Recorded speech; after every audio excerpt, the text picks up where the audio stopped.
Assalamualaikum warahmatullahi wabarakatuh. Teman-teman, kembali lagi di channel YouTube saya, Khairun Imam. Gimana nih kabar kalian? Semoga kita semua selalu diberi kesehatan, kemudahan, dan juga limpahan rezeki dari Yang Maha Kuasa. Nah, di video kali ini kita akan menyaksikan bagaimana Bung Adi Darmawan dari Pradi Bersatu akhirnya menepati janjinya bahwa dia akan memberikan panci anti gosong kepada Roy Suryo ketika berkas perkaranya sudah P21 di Kejaksaan. Dan uniknya, Bung Ade memberikan panci ini ketika mereka berdua live di salah satu stasiun TV. Bahkan tidak tanggung-tanggung, teman-teman. Terjadi debat panas di antara keduanya ketika Bung Ade membahas soal penahanan dan akan mendesak polisi agar segera menyerahkan barang bukti dan juga tersangka kepada kejaksaan agar kasus ini segera disidangkan, teman-teman. Nah, selain itu, saya punya pertanyaan sama kalian nih. Apakah Roy Suryo punya penyakit yang aneh? Karena ketika dia monolog di channel YouTube-nya mungkin ya, Roy Suryo kembali menampilkan sebuah gestur atau wajah yang aneh. Anehnya seperti apa? Nanti kita simak ya. Karena terakhir, kita akan menyaksikan bagaimana Prof. Gema memberikan sebuah analisis mengenai apa yang terjadi di bangsa kita sekarang. Terkait dengan dolar yang naik, terkait dengan IHSG yang ambruk, dan apakah ada desain yang dicetuskan oleh asing untuk menjatuhkan Prabowo Gibran. Nah, ini yang penting. Sebelum kita mulai, jangan lupa like, subscribe, dan share. Dan tanpa perlu berlama-lama lagi, mari kita mulai videonya berikut ini. Surprise, itulah surprise-nya. Surprise-nya itu apa? Sampai dengan tanggal 5, ternyata belum ada P21. Saya berani katakan belum ada, ya, karena kalau sudah ada, itu pasti sudah ditunjukkan. Hari ini sudah tanggal 5 Juni ya 2026. Artinya sudah H+3 dari adanya konpres yang waktu itu tanggal 2. Mana? Ya, hari ini malam ini Jumat berkah. Oh ya, alhamdulillah kepada Allah Subhanahu wa taala. Ya, ini bukan Jumat keramat, Jumat berkah. Dan apa? Sudah H+3. Kalau dalam aturan P21 biasanya ya dalam P21 itu pasti sudah mengumumkan, dan kalau tidak tanggal 2 itu sekalian maksimal itu tadi. Kenapa? Karena biasanya dalam surat P21 itu ada yang namanya ketentuan untuk pelimpahan ya barang bukti dan juga tersangkanya. Nggak bisa kemudian kalau pelimpahannya itu lebih dari 2 atau 3 hari di dalam surat P21. Dan dalam surat P21 pun, meskipun itu P21 suratnya itu tidak ada kewajiban untuk diserahkan kepada para tersangka, tetapi kuasa hukum kita akan mendesak itu, bahwa itu akan harus dilihat, dan di situ harus kelihatan tanggal berapa P21. Jadi nggak mungkin hanya diem-diem kemudian ngomongnya sambil ya kemudian sambil masih melakukan apa koordinasi. Kenapa tadi dia tuh? Hah? Kenapa tadi dia tuh? Sabar Roy, nanti minggu depan kalau kau tiba-tiba dijemput polisi, kalau kau tiba-tiba diborgol polisi di rumah kau lagi tidur enak ya kan, tidur nyenyak, tiba-tiba diketok, Pak Roy, Assalamualaikum Pak Roy. Pak Roy, kami dari Polda Metro akan menyerahkan Pak Roy kepada kejaksaan karena kami mau melimpahkan tersangka dan barang bukti. Tolong Pak Roy, dipakai borgolnya, dipakai rompi orennya. Roy, tunggu kau Roy. Aduh, itulah pemandangan yang ingin sekali kita saksikan, teman-teman. Wajah Roy Suryo ketika dia resmi menggunakan rompi oranye dan juga borgol. Jangan-jangan nanti kalau dia diringkus polisi, dia langsung bilang, tunggu pak, pakai penyangga leher dulu pak, tunggu pak, pakai kursi roda dulu pak. Waduh, lagu lama. Apakah itu juga akan terjadi, ataukah ada sakit lain yang mungkin akan diderita Roy Suryo ketika dia ditangkap, teman-teman? Nggak perlu dibiaskan kesana kesini, jangan-jangan belum P21. Sebenarnya kan simple banget. Kalau nggak yakin datang saja ke kejaksaan, cek apa benar sudah dinyatakan bahwa berkas ini lengkap dan siap memasuki penuntutan. Bukan sesuatu yang perlu dihebohkan. Kenapa saya menggunakan diksi fitnah? Karena ini sesuatu yang penting, Bang. Buat saya, kalau orang memfitnah ini korbannya bukan hanya Pak Jokowi, tapi korbannya juga seluruh masyarakat Indonesia. Kenapa? Karena mengkonsumsi berita yang nggak benar. Wah, penyidik tidak memberikan kesempatan kami untuk menghadirkan ahli. Pernah dengar kan waktu itu? Padahal saya cek ke penyidik, karena saya pun nggak mau ya ada sebuah proses hukum, hak tersangka tidak dihormati. Buat saya ini fair play, terbuka. Ini harus pembelajaran publik kan gitu. Saya komplain pada penyidik, apa benar kalian menghambat orang mengajukan saksi dan ahli meringankan? Dia bilang, bang, kok yang gitu ya dipercaya. Kalau saya sih, apalagi kami ya tim hukum, tidak pernah mengklaim mereka peneliti, tidak pernah mengakui mereka peneliti kok. Ya itu hanya, jadi pertama apa? Tuh, balik lagi fakta. Kami melaporkan 31 objek yang terjadi sejak awal April hingga 30 April 2025. Keren emang Bang Rifai ya. Keren Bang Rifai loh. Tapi tadi saya tertarik dengan omongan Bang Rifai. Kata beliau, saya tidak pernah, kami tim ahli, tim hukum Pak Jokowi tidak pernah mengakui mereka peneliti. Sama Pak.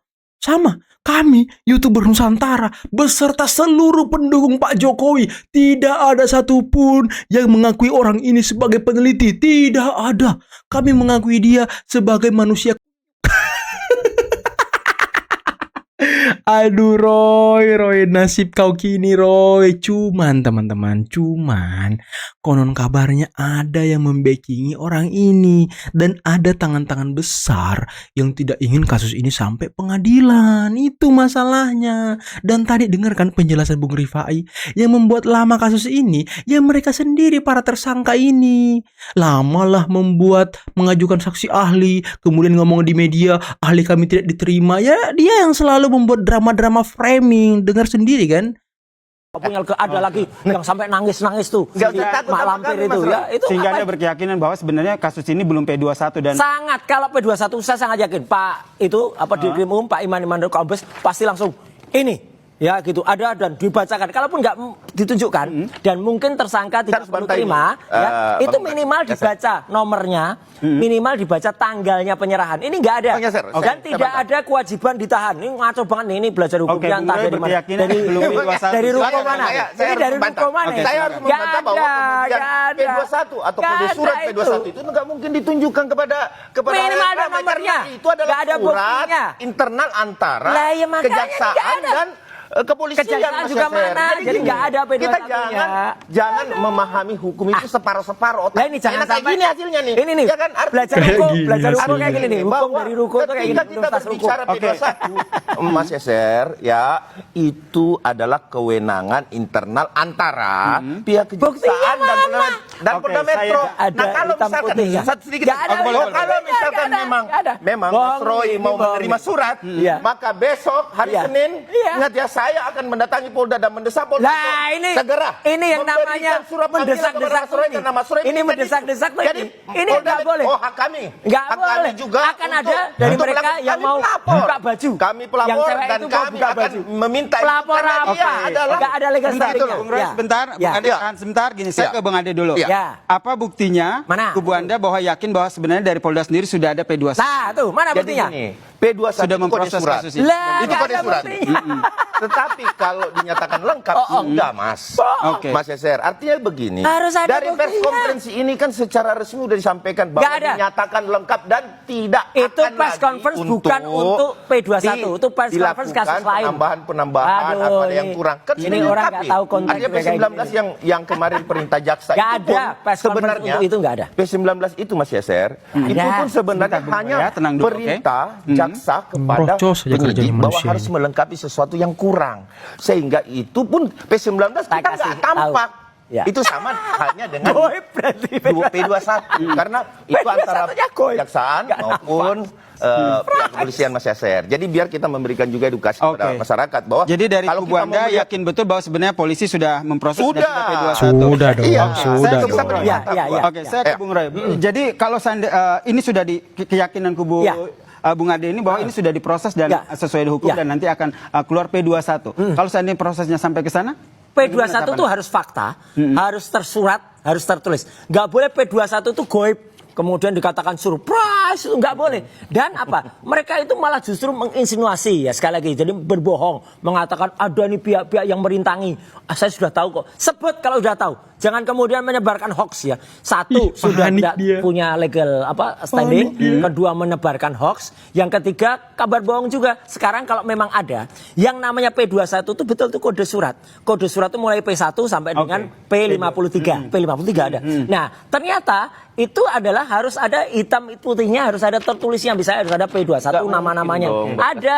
Ketika tidak ada, itu namanya bohong. Dan press conference kemarin itu sebenarnya bukan press conference untuk P21 ini. Press conference soal barang-barang bukti kasus barang-barang ilegal. Kemudian press conference soal penganiayaan. Tiba-tiba di ujung ada pertanyaan dari wartawati Infotainment. Jadi Anda meyakini bahwa sebenarnya kasus ini belum P21 ya? Belum, dan masih panjang kasus itu tuh. Masih panjang. Masih lain dari kubu Anda. Kubu saya hari ini saya sudah pernah berjanji sama Mas Roy. Bila mana saya akan panci anti gosong, maka saya akan menghadiahkan panci anti gosong. Mana Pak P21 belum ada. Ini sudah dinyatakan lengkap. Jadi saya kasih hadiah satu ini. Nanti setelah dilakukan penahanan, saya akan bawakan lagi satu panci lagi untuk beliau. Biar disorot kamera nih, panci anti gosong. Panci anti gosong. Panci anti gosong. Boleh ditaruh yang jelas dari kubu Bung Roy menyatakan bahwa P21 belum ada. Di kubunya Bung Ade menyatakan bahwa sebenarnya kubu P21 sudah. Kita nantikan seperti apa proses hukum dari kasus ini yang sedang ditangani oleh Polda Metro Jaya. Terima kasih. Dikasih panci loh. Nanti kalau dia ditahan, kata Bung Ade tadi, akan ditambahi lagi satu panci anti gosongnya ya. Mungkin buat nanti di penjara kan, butuh masak-masak sama Tifa ya kan. Ya hitung-hitung serasa camping ground gitu ya kan. Nanti Tifa yang masak ya kan, pakai panci anti gosong. Nanti Roy Suryo yang mungkin menyiapkan peralatannya. Itu cocok tuh, satu kesatuan yang utuh ya kan. Pasangan yang serasi udah dibui nanti, itu cocok itu. Jadi ya ayolah Polda, ayolah polisi. Ini kan hari Sabtu, besok hari Minggu, nggak mungkin kan mereka ditahan Sabtu Minggu. Mungkin dijemput itu hari Senin atau hari Selasa, ya minggu-minggu depan lah. Kemarin Polda Metro menyatakan bahwa berkas sudah lengkap, berarti di hari Selasa ya, pas hari pertama masuk kan hari Selasa. Nah, berarti minggu depan mungkin, dan waktu itu kan Polda masih mengatakan bahwa akan berkoordinasi. Kalau akan berkoordinasi, ya mungkin masih butuh beberapa penyesuaian lagi, penyesuaian waktu kah, penyesuaian berkas kah, atau apakah. Dan mungkin Polda juga masih menunggu surat P21 dari kejaksaan. Jadi ya mungkin Dirkrimum kemarin menyatakan bahwa tidak ada lagi perbaikan-perbaikan yang diminta oleh kejaksaan karena sudah lewat 7 hari atau sudah lewat 14 hari kejaksaan tidak mengembalikan berkasnya, tidak melakukan P19.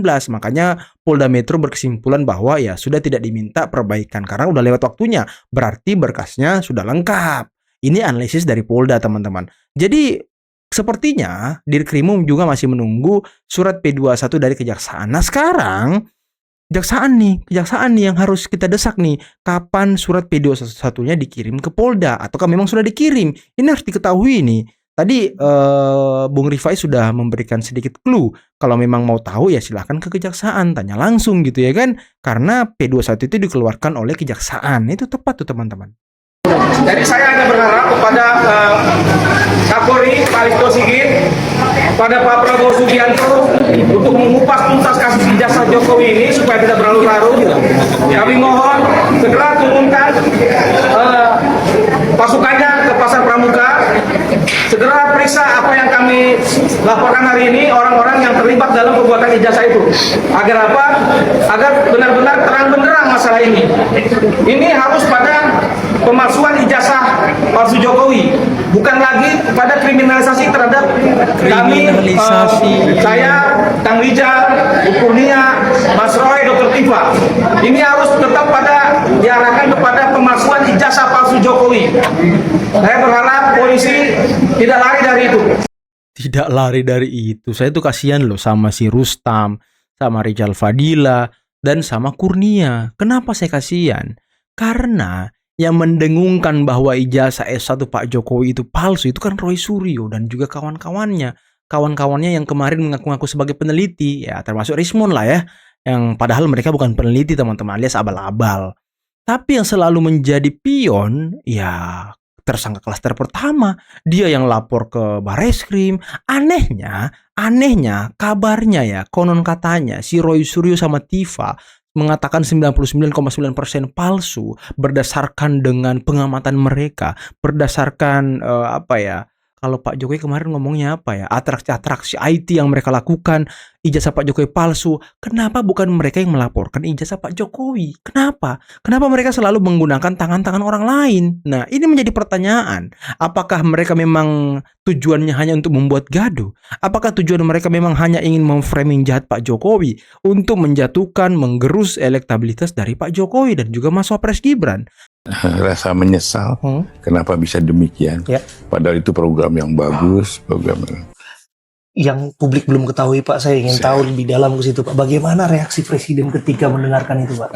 Yang tentunya Pak Presiden sedih, ya, kemudian rasa menyesal kenapa bisa demikian, padahal itu program yang bagus, program, tapi yang terjadi itulah sebelang. Pada beliau, Pak, inilah fakta yang adanya begini. Dan beliau pun silakan kalau mau diambil tindakan. Nggak pandang bulu, Pak? Ya. Nggak ada, kalau boleh jangan disentuh? Tidak ada semua. Kalau ini karena ini adalah, wah, kok begini ya? Silahkan. Oke, ini menarik, Pak, sebagai bentuk penegasan ya, Pak ya. Yang kami sempat dengarkan, 2 program lokomotif Presiden, 1 program MBG, 1 lagi program Kopdis Merah Putih, diminta untuk tidak disentuh. Ini ada desas-desus. Tapi dari sini clear. Nggak ada. Crystal clear bahwa tidak ada Betul. larangan itu. Tidak ada larangan. Presiden memberikan dukungan terhadap penegakan hukum. Betul. Bahkan kita ini tolong betul-betul diawasi. Itu. Artinya Pak Presiden selalu, kalau ini kan program bagus dan perlu harus tercapai apa yang menjadi tujuannya. Dan tentunya juga akan Pak Presiden juga ingin sukses. Dan Pak Presiden tidak pernah mengatakan, woi jangan disentuh, nggak ada itu.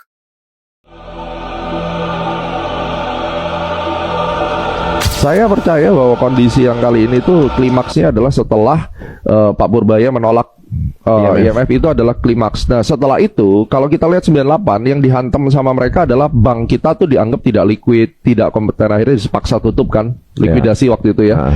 Sekarang dia tidak main di bank. MSCI diturunin untuk ngacak-ngacak Bursa Efek Indonesia. Saham-saham kita dibuang-buangin dari MSCI, hancur lebur. Semua market bullish, bro. Market kita doang dihantam. Alasannya apa? Bursa kita tidak transparan, free floatnya rendah. Ini market tidak benar dikuasai oleh para penggoreng-penggoreng saham. Sama nggak sama dulu? Bank Indonesia ini nggak liquid dan seterusnya. Oh, jadi sebenarnya para pakar ekonomi juga ngebaca dong mestinya gini. Jujur, hanya sedikit yang lihat angle di Untold Story. Makanya waktu gua publish itu rame. Karena mereka kejebak di dalam situasi panas. Akhirnya mereka tidak bisa melihat secara objektif. Presiden kita lagi di framing. Ini merupakan salah satu alasan market jatuh, MSCI dikirim, ya. Paralelnya apa, Pak, sama tahun 2020 sama tahun 98? Ya, ada pola yang berulang di sini antara Pak Prabowo dan mertuanya, mirip. Saya cuma menyajikan data ya, saya bukan, sekali lagi sama seperti di video, saya bukan penjilat pemerintah. Dan saya nggak suka saham saya diturun-turunin begini, ya kan? Saya nggak suka rupiah lebih mahal. Simpelnya, era Pak Harto pivotnya ke Rusia, era Prabowo beli minyak sama Rusia. IMF, Soeharto menolak syarat IMF, merancang currency board system, ditelepon sama Bill Clinton 3 kali suruh batalin. Kalau enggak, lu nggak gua pinjemin duit. Pak Purbaya April kemarin nolak, ya kan? Respon kursnya sama. Tekanan indeks globalnya pada saat itu Amerika ngirim untuk ngobok-ngobok perbankan Indonesia dilukidasi karena nggak bagus. Sekarang dia nggak ngirim itu, yang dikirim MSCI, hancurin market Indonesianya. Mirip ya? Bahwa Pak Prabowo bermain 2 kaki. Kalau mertuanya main 1 kaki. Presiden kita main 2 kaki, pinter dia. Kaki kirinya sama Moskow, kaki kanannya Washington. Beli peralatan senjatanya bukan sama Amerika. Belinya sama Perancis, sama Eropa, ya kan? Nah, ini faktor pendukung terjadinya chaos. Final verdictnya Anda yang tentukan sendiri. Saya comparing data saja. Wow, ngeri ya. Inilah yang banyak dibahas oleh para pakar-pakar ekonomi kemarin, ataupun banyak dibicarakan oleh netizen di dunia maya setelah Prof. Gema membuat sebuah video di kanal YouTube-nya mengenai pemerintahan era Soeharto di akhir-akhir masa jabatannya dengan pemerintahan Pak Prabowo di awal-awal masa jabatannya yang hampir sama. Kedua orang ini, kedua pemimpin ini sedang berusaha dijatuhkan oleh asing, teman-teman. Ini ngeri banget loh. Ini ngeri banget. Dan ternyata kuat dugaan kalau yang menjatuhkan Soeharto kemarin itu adalah campur tangan asing. Mereka lah yang membuat desainnya, mereka yang membuat skemanya, mereka yang meruntuhkan, menggoyang-goyang ekonominya, sama yang terjadi sekarang di era Pak Prabowo. Kalau Pak Prabowo sekarang tadi dibilang MSCI, mungkin yang menggarap isunya antek-antek Soros, ya kan? Ada Kurawal, ya kemarin beredar kan di internet, di media sosial mengenai dokumen rahasia Kurawal yang mereka akan memframing, membangun isu sampai tahun 2029 untuk Gen Z. Wah, ini ngeri teman-teman, apalagi kalau kita lihat Gen Z ini mudah tergoyang-goyangkan, ya kan. Saya pernah mengatakan kalau Gen Z ini generasi Zumba, goyang mulu dia. Jadi kurang punya pendirian gitu. Jadi mereka lah yang gampang untuk disulut emosinya. Ya mungkin salah satu contohnya ketua BEM UGM, ya, mantan ketua BEM UGM. Siapa namanya? Siapa namanya teman-teman? Tio ya? Siapa ya? Tio ya? Yang kemarin mengatakan maling berkedok gizi, yang mengatakan Pak Prabowo itu NPD, baru saja mengatakan bahwa Dadan diganti karena korupsinya kurang jago. Nah inilah sekarang bentuk-bentuk kritik dari orang-orang ini, para mahasiswa-mahasiswa yang katanya hebat dan jago ini, yaitu dengan memframing negatif seseorang, menyerang pribadi lah, menyerang itulah, bukan gagasannya yang diserang. Ini kan konyol. Dan sekarang kalau kita lihat praktek-prakteknya itu, kalau kita mau menjadi oposisi, cukup kita kata-katain pemerintah, kita akan banyak follower. Nah ini sebuah anomali teman-teman. Dan kalau kita mendukung pemerintah, ya akun kita itu ataupun kalau kita yang jelas kita susah growth teman-teman. Akun kita susah untuk berkembang kalau kita mendukung pemerintah. Tapi kalau jadi oposisi, waduh itu cepet banget. Komentar-komentarnya tuh engagementnya luar biasa. Karena kan ya bad news is a good news. Orang sekarang suka baca berita yang jelek tentang pemerintah. Contoh beberapa waktu yang lalu, ya kan, mengenai BGN ditangkap, ya kan, ketuanya disikat, wakil ketuanya disikat juga, Wamenlunya juga dicari KPK, Wamenlu IMIPAS. Nah, di saat itu ada pidato dari wakil presiden Gibran yang kalau nggak salah di Istana Negara tanggal 3 itu memberikan arahan kepada peserta pelatihan kepemimpinan Lemhanas. Itu tidak dimuat di berita sama sekali loh. Tidak ada infonya sama sekali. Yang naik ya bad news semua. Ditambah lagi ya setelah pengangkatan Ibu Nanik, yang naik apa? Jejak rekam Ibu Nanik di media sosial mengenai sepertinya memang media sosial kita butuh seperti penyegaran agar tidak dipenuhi dengan gerombolan oposisi yang mudah mempengaruhi masyarakat, mudah mempengaruhi Gen Z. Karena kalau kita lihat sekarang di media sosial, ya lihat aja lah mungkin di akun-akun berita gitu. Komen-komennya itu, walaupun beritanya itu positif tentang pemerintah, di komen-komennya itu pasti buruk teman-teman. Aduh, saya nggak tahu lagi ya, ini orang-orang cara mikirnya gimana. Tapi ya kita lihat sajalah ke depan seperti apa pemerintahan kita menghalau itu semua. Oke teman-teman, mungkin cukup sekian dulu video kali ini. Jangan lupa like, subscribe, dan share videonya. Akhir kata, billahi taufiq wal hidayah. Assalamualaikum warahmatullahi wabarakatuh. Bye-bye.